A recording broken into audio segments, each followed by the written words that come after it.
আমি এই মুহূর্তে অবস্থান করছি ঢাকা ১৭ আসনে, যে আসন থেকে নির্বাচন করছেন বিএনপির চেয়ারপারসন তারেক রহমান। এখন পর্যন্ত এই আসনটি থেকে অর্থাৎ ঢাকা ১৭ আসনে আমরা যতটুকু জানতে পেরেছি, মোট ভোট কেন্দ্র অর্থাৎ যেখানে মূলত এখানকার ঢাকা ১৭ আসনের ভোটাররা ভোট প্রয়োগ করবেন, সেই ভোট কেন্দ্র রয়েছে প্রায় ভোট কেন্দ্র রয়েছে মোট ১২৮টি। এই ১২৮টি ভোট কেন্দ্রের মধ্যে মাত্র একটি ভোট কেন্দ্রের ফলাফল ইতিমধ্যে প্রকাশ করা হয়েছে। সেই ভোট কেন্দ্রটি হলো গুলশান মডেল স্কুল অ্যান্ড কলেজের যেই ভোট কেন্দ্রটি রয়েছে, যে ভোট কেন্দ্রে মূলত সর্বপ্রথম বিএনপির চেয়ারপারসন তারেক রহমান এবং অন্তর্বর্তীকালীন সরকারের প্রধান উপদেষ্টা ডক্টর মোহাম্মদ ইউনূস তিনি সহ বেশ কয়েকজন নামি দামি ব্যক্তিবর্গ কিন্তু তারা ভোটাধিকার প্রয়োগ করেন। এবং আমরা দেখেছি যে সকাল থেকেই কিন্তু নেতাকর্মী যারা রয়েছে তারা কিন্তু এখানে এসে অর্থাৎ সেই বেলা বাড়ার সাথে সাথে তারা নেতাকর্মীরাই নয়, এখানকার যারা ভোটার রয়েছে তারা কিন্তু সেই সকাল থেকে উপস্থিত হতে থাকে এই ভোট কেন্দ্রে উপস্থিত হয়ে কিন্তু তারা তাদের মতো করে তারা ভোট দেওয়া শুরু করে। যদিও আমরা দেখেছি যে বেলা বাড়ার সাথে সাথে অর্থাৎ বেলা ৯টার দিকে বিএনপির ভারপ্রাপ্ত চেয়ারম্যান তারেক রহমান তিনি কিন্তু এই যে ভোট কেন্দ্রটি রয়েছে অর্থাৎ গুলশান মডেল স্কুল অ্যান্ড কলেজের যে ভোট কেন্দ্রটি রয়েছে সে ভোট কেন্দ্রে এসে তিনি কিন্তু ভোট দিয়েছেন। এবং তার পরপরই আমরা দেখেছি যে অন্তর্বর্তীকালীন সরকারের প্রধান উপদেষ্টা ডক্টর মোহাম্মদ ইউনূস তিনিও কিন্তু এসেছিলেন। এসে কিন্তু তিনি বেলা প্রায় 10:30টার দিকে তিনি কিন্তু তার যে ভোটাধিকার প্রয়োগ সেই ভোটাধিকার প্রয়োগ তিনি করেন এই গুলশান মডেল স্কুল অ্যান্ড কলেজের যে ভোট কেন্দ্র রয়েছে সেই ভোট কেন্দ্রে। এখন পর্যন্ত আমরা শুধুমাত্র এই একটি ভোট কেন্দ্রের ফলাফলের সংখ্যা জানতে পেরেছি, যদিও এই ভোট কেন্দ্রে এগিয়ে আছেন বিএনপির ভারপ্রাপ্ত চেয়ারম্যান তারেক রহমান। প্রায় ১৭০০ ভোট ব্যবধানে তিনি কিন্তু জয়ী হয়েছেন, এমন বিভিন্ন ধরনের খবর কিন্তু ইতিমধ্যে গণমাধ্যম সহ সাধারণ মানুষ যারা বা নেতৃবৃন্দ যারা রয়েছে তাদের মাঝে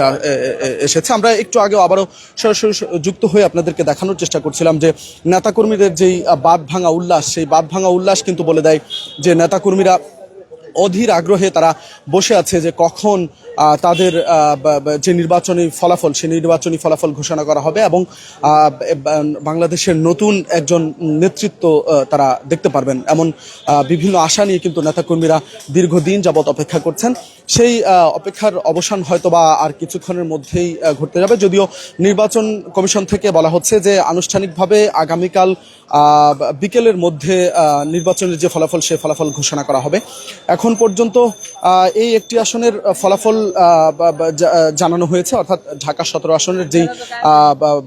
গুলশান মডেল স্কুলের যেই কেন্দ্রটি রয়েছে সেই কেন্দ্রের যে ফলাফল সেই ফলাফলে কিন্তু তারেক রহমান এগিয়ে আছেন এবং তার যে প্রতিদ্বন্দ্বী রয়েছেন অর্থাৎ শক্ত প্রতিদ্বন্দ্বী বলা যায় দাঁড়িপাল্লার যিনি প্রার্থী ডক্টর খালেদুজ্জামান তিনি কিন্তু বেশ পিছিয়ে আছেন এই কেন্দ্রটিতে।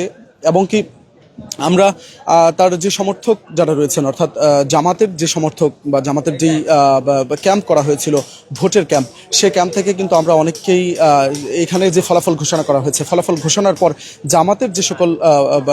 নেতৃবৃন্দরা ছিলেন এখানে তারা কিন্তু এখান থেকে এই জায়গাটি তারা ছেড়ে দেন এবং কি তারা এখান থেকে চলে যান। যদিও বিএনপি নেতাকর্মীদের মধ্যে কিন্তু উৎসাহ উদ্দীপনা এবং উল্লাস দুটোই কিন্তু সমান তালে কাজ করছে এবং তারা কিন্তু একেবারে বলা যায় যে অধীর আগ্রহে বসে আছে যে তাদের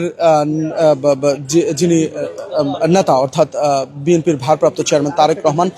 তিনি শুধু এই একটি ক্যাম্পেই নয়, ঢাকা ১৭ আসনের যে ১২৮টি ভোট ক্যাম্প করা হয়েছে যেখানে মূলত ঢাকা ১৭ আসনের